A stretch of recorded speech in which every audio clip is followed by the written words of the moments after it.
संत कबीर की जीवन कहानी। संत कबीर दास का जन्म 1398 ईस्वी में काशी की पवित्र नगरी में हुआ। किंवदंती है कि वे एक तालाब में कमल के फूल पर पाए गए थे, मानो प्रकृति स्वयं एक दिव्य आत्मा का स्वागत कर रही हो। नीरू और नीमा नामक एक निसंतान जुलाहा दंपत्ति ने उन्हें पाया। वे उन्हें घर ले आए और अपने पुत्र के रूप में उनका पालन पोषण किया। उनका घर कबीर की मासूम हंसी और प्रेम से भर गया। बचपन से ही कबीर का मन सांसारिक खेलों से अधिक सत्य की खोज में लगता था। जहां दूसरे बच्चे कंचे खेलते, वहीं कबीर घंटों बैठकर नदी के प्रवाह या आकाश में उड़ते पक्षियों को देखते रहते। जैसे जैसे कबीर बड़े हुए, उन्होंने अपने पिता नीरू से कपड़ा बुनने का काम सीखा। चरखे की हर ताल और धागे की हर हरकत में उन्हें ब्रह्मांड का एक गहरा लय महसूस होता था। वे अक्सर अपनी मां नीमा से गहरे सवाल पूछते। मां, सूरज हर दिन कहां से आता है, या क्या भगवान केवल मंदिरों में रहते हैं? नीमा उनके सवालों पर मुस्कुराती, अपने बेटे की असाधारण जिज्ञासा को पहचानती। युवावस्था में कबीर एक कुशल जुलाहे बन गए, पर उनका मन हमेशा ईश्वर की भक्ति में लीन रहता। वे दिन में चरखा चलाते और रात में ज्ञानियों और संतों के साथ बैठकर जीवन के रहस्य पर विचार करते। उन्होंने महसूस किया कि सच्चा ज्ञान पाने के लिए एक गुरु की आवश्यकता है। उन्होंने महान संत रामानंद को अपना गुरु बनाने का निश्चय किया, लेकिन यह आसान नहीं था। एक सुबह कबीर उन सीढ़ियों पर लेट गए जहां से रामानंद स्नान के लिए जाते थे। अंधेरे में रामानंद का पैर कबीर से छू गया और वे राम राम बोल उठे। कबीर ने इन्हीं शब्दों को गुरुमंत्र मान लिया। कबीर ने गुरु के महत्व को सर्वोपरि माना। वे अपने गुरु रामानंद के प्रति असीम श्रद्धा रखते थे। उन्होंने कहा, गुरु गोविंद दो खड़े काके लागू पाए, बलिहारी गुरु आपने गोविंद दियो बताए। कबीर ने समाज में फैले आडंबर और अंधविश्वास पर गहरी चोट की।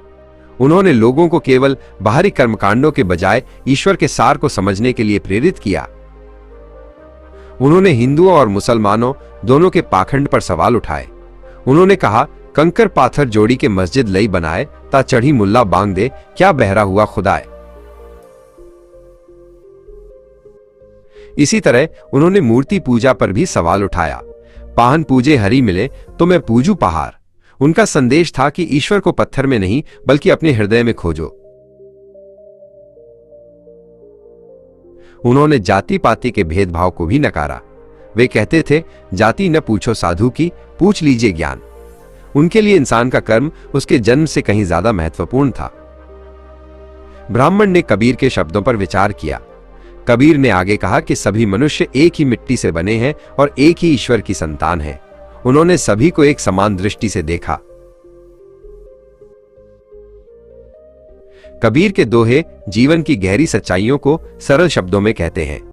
उन्होंने आत्मनिरीक्षण पर जोर दिया, क्योंकि सच्ची बुराई बाहर नहीं भीतर होती है। उन्होंने कहा, बुरा जो देखन में चला, बुरा न मिलिया कोय, जो दिल खोजा अपना, मुझसे बुरा न कोय। यह सुनकर कई लोगों ने अपनी गलतियों पर विचार किया। उन्होंने प्रेम को भक्ति का सबसे ऊंचा रूप बताया। उनका मानना था कि किताबी ज्ञान व्यर्थ है यदि हृदय में प्रेम नहीं। उन्होंने उस पंडित से कहा, पोथी पढ़ी पढ़ी जग मुआ, पंडित भया न कोय। ढाई आखर प्रेम का, पढ़े सो पंडित होए। पंडित निशब्द होकर उन्हें देखता रहा। कबीर का जीवन सादगी और संतोष का प्रतीक था। वे अपनी बुनाई की कमाई से ही गुजारा करते थे और अपनी पत्नी लोई के साथ एक विनम्र जीवन जीते थे। उन्होंने सिखाया कि हमें जरूरत से ज्यादा की इच्छा नहीं करनी चाहिए। उनकी प्रार्थना थी, साईं इतना दीजिए जामे कुटुंब समाए, मैं भी भूखा ना रहूं, साधु न भूखा जाए। कबीर की निडरता और सच्चाई ने उन्हें शासकों के सामने भी खड़ा कर दिया। उनकी बढ़ती प्रसिद्धि दिल्ली के सुल्तान सिकंदर लोदी तक पहुंची, जिसने उन्हें दरबार में बुलाया। सुल्तान के दरबार में कबीर अपनी सादगी और सत्य के प्रति दृढ़ता के साथ खड़े रहे। उन्होंने बिना किसी भय के अपनी बात रखी और कहा कि ईश्वर सभी का है, किसी एक शासक या धर्म का नहीं। अपने जीवन के अंत में कबीर ने एक और अंधविश्वास को तोड़ने का फैसला किया। वे काशी छोड़कर मगहर चले गए, जिसके बारे में माना जाता था कि वहां मरने वाला नरक में जाता है।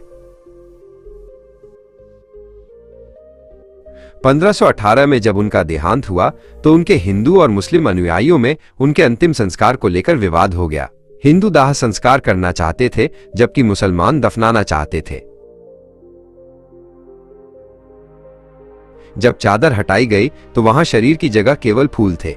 इन फूलों को दोनों समुदायों ने आधा आधा बांट लिया। कबीर आज भी अपने प्रेम और एकता के संदेश के रूप में जीवित हैं।